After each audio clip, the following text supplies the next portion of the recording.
Welcome to Daily Current Affair. Today is 19th of September 2022. The question is, who has been elected president of Angola? So president of Angola किसको बनाया गया है, किसको elect किया गया है? So the answer is B, जोआ लोरेंको. ठीक है, जुआ लोरेंको को क्या बना दिया है, अंगोला का प्रेसिडेंट बना दिया है. पहले भी यही प्रेसिडेंट थे, अब इनको री इलेक्ट किया गया है. ठीक है, अंगोला कहाँ पे है? अंगोला जो हमारे पास अफ्रीका है, अफ्रीका जो कॉन्टिनेंट है उसके बीच में आपके है सेंट्रल अफ्रीका, तो वहाँ पे आता है अंगोला और इसकी कैपिटल है लुआंडा. क्योंकि जो न्यू अपॉइंटमेंट्स होती है किसी भी कंट्रीज़ की, that are very very much important for the examination point of view.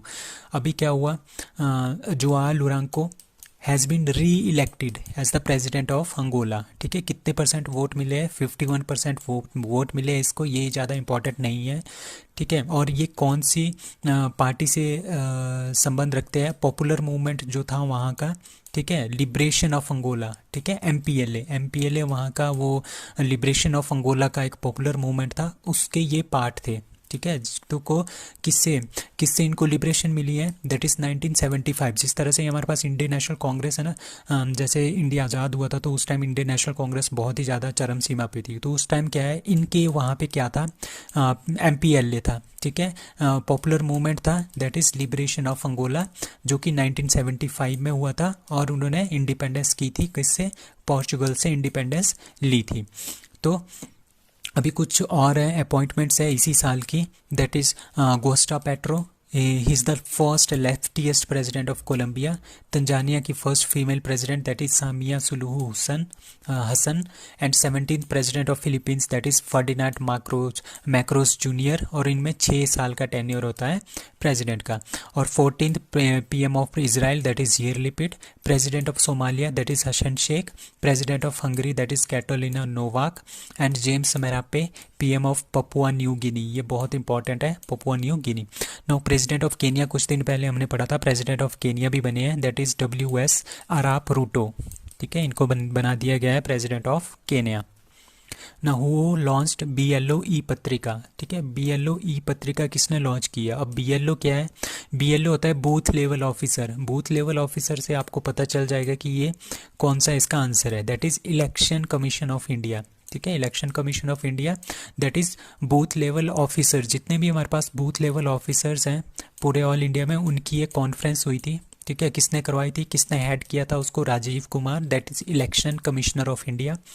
तो उन्होंने क्या लॉन्च किया है? साथ में BLO ई पत्रिका लॉन्च की है. ठीक है, ये फर्स्ट काइंड की है direct interaction by the commission. ठीक है, जो हमारे पास इलेक्शन कमीशन ऑफ इंडिया है वो डायरेक्टली क्या करेगा, BLO के साथ क्या कर रहा है, डायरेक्ट इंटरेक्शन हो रहा है. पहली बार ऐसा हो रहा था. ठीक है, अब BLO ई पत्रिका क्यों इन्होंने लॉन्च की? For better informed and motivated booth level officers. जो बूथ लेवल ऑफिसर्स हैं उनको मोटिवेट करने के लिए, उनको अच्छी से अच्छी जानकारी देने के लिए कि किस तरह से वोटिंग करवानी है. ठीक है, तो ये बाई मंथली ई पत्रिका है. जिस तरह से न्यूज़पेपर आता है ना, इसी तरह का ये बाई मंथली होगा. ठीक है, 2 मंथ में ये एक बार आएगा, 1 मंथ में ये 2 बार आएगा. ठीक है, इट इंक्लूड्स क्या क्या इंक्लूड करेगा? EVM, जिससे हम जो मशीन होती है EVM मशीन्स, उसके ऊपर ट्रेनिंग करवाएंगे. IT एप्लीकेशन कैसे यूज़ करनी है, revision, minimum age sweep activities, polling booths में किस तरह से काम करना है. ठीक है, पोस्टल बैलेट फैसिलिटीज़ कैसे करनी है, इलेक्शन असेसिबल कैसे करने हैं. तो ये सारे के सारे, और जितने भी नेशनल वोटर्स डे हैं, अवेयरनेस इनिशिएटिव्स है, ताकि ज़्यादा से ज़्यादा लोग जो है वोट देने के लिए आए. किस तरह से हमने लोगों को मोटिवेट करना है ताकि ज़्यादा से ज़्यादा लोग जो है वोट देने के लिए आए. तो ये सारा का सारा काम है BLO ई पत्रिका का. अब election commissioner of India, first election commissioner of India was Sukumar Sen in 1950 में. ठीक है, पहली बार इलेक्शन जो हुए थे that is 1952. Now present election commissioner of India that is Rajiv Kumar, और इनकी टर्म लेंथ होती है 6 साल की, और 65 ईयर ऑफ एज. जो भी इनका पहले आए वो होता है. 6 ईयर पहले आए तो 6 सालों में ये रिटायर हो जाते हैं, या फिर 65 ईयर्स में रिटायर हो जाएंगे. What is SOVA? SOVA is a bacteria, missile launcher, rocket और mobile banking virus. So answer is D, that is SOVA. SOVA is mobile banking virus. ठीक है, ये मोबाइल बैंकिंग का एक तरह का वायरस है। इसके अंदर क्या होगा, जैसे हमारे पास फ़ोन है, हमें एक मैसेज आएगा, उसके अंदर क्या आएगा, एक लिंक आएगा। ठीक है, जैसे हम उस लिंक पे क्लिक करेंगे तो वो हमें बताएगा कि आप अमेजोन, गूगल क्रोम डाउनलोड करो, अमेजन डाउनलोड करो, एनएफटी प्लेटफॉर्म डाउनलोड करो, या किसी की तरह की गूगल पे डाउनलोड करो, या कोई भी एप्लीकेशन जो मनी से रिलेटेड है उसको डाउनलोड करने के लिए बोलेगा। और यूज़र क्या करेगा, यूज़र उसको डाउनलोड करेगा। जैसे वो डाउनलोड करके उसमें लॉगिन करेगा, अपने बैंक को, उसमें अकाउंट को डालेगा, तो वो क्या हो जाएगा, वहाँ से सारे के सारे पैसे गायब हो जाएंगे। गायब हो जाएंगे मतलब कि वो चुरा लेंगे। तो ये क्या है, एक तरह का सोवा वायरस है, जो कि आजकल इंडिया में बहुत ही ज़्यादा चल रहा है। तो ये एक तरह का वायरस है। ट्रोजन भी वायरस ही होता है। ठीक है, और ये किसने बोला है, ये बोला है CERT in, that is Indian computer emergency response team ने बोला है कि सोवा आजकल इंडिया में बहुत ही ज़्यादा तेज़ी से चल रहा है। ठीक है, तो ये जो मैंने ये सारी चीज़ें बताई, ये सारी की सारी नीचे है। ठीक है, 200 बैंकिंग पेमेंट एंड एप्लीकेशन को ये टारगेट करता है। ठीक है, कि बोलेगा कि ये वाली एप्लीकेशन डाउनलोड करो, इसमें लॉगिन करो, इसमें बैंक अकाउंट डालो, तो सारा का सारा पैसा वहाँ से वो उड़ा के ले जाते हैं। ठीक है, तो ये एक तरह का वायरस है, that is Sova virus. Who released India discrimination report 2022, that is India की डिस्क्रिमिनेशन रिपोर्ट 2022 किसने लॉन्च की है, that is see Oxfam India. Oxfam India एक तरह की एक एजेंसी है, नॉन गवर्नमेंट एजेंसी है, जो डिस्क्रिमिनेशन को देखता है, इंडिया में किस तरह की डिस्क्रिमिनेशन हो रही है वो चेक करता है। ठीक है, लेवल इसमें बताया गया है कि जो वुमेन की इन्वॉल्वमेंट है, लेबर फोर्स पार्टिसिपेशन रेट, मतलब कि वुमेन से ज़बरदस्ती काम करवाना, वो 25% ही रह गया है। ठीक है, पहले ये 42.7% था 2004-05 में, अब 2021-22 में ये कितना बन गया है, 25% जो है रह गया है। ठीक है, और ये सबसे कम है BRICS country, Brazil, Russia, China और साउथ अफ्रीका से भी ये कम है, सबसे कम इंडिया में है। ठीक है, gender discrimination is the main reason. ठीक है, जेंडर डिस्क्रिमिनेशन होता है, इसी की वजह से क्या होता है, 98% एम्प्लॉयमेंट गैप जो है मेल और फीमेल के बीच में इंडिया में है। अब एजुकेशन और वर्क एक्सपीरियंस, ये मेन जो हमारे पास कंट्रीब्यूट करते हैं less salary of the women. ठीक है, कम से कम जो सैलरी मिलती है वुमेन को, वो एजुकेशन एंड वर्क एक्सपीरियंस है। नाउ एवरेज अर्निंग कितनी होती है, एवरेज अगर एक आदमी 10,000 रुपये कमाता है, तो अगर एक लड़की वुमेन 2,500 मतलब 2,500 कमाती है, तो जो मेल होगा वो कितना कमाएगा, 10,000 कमाएगा। तो इतना गैप है अर्निंग में। So there is a high probability of women's employment in decent jobs have no bearing on their endowments. So India discrimination report that is launched by Oxfam India.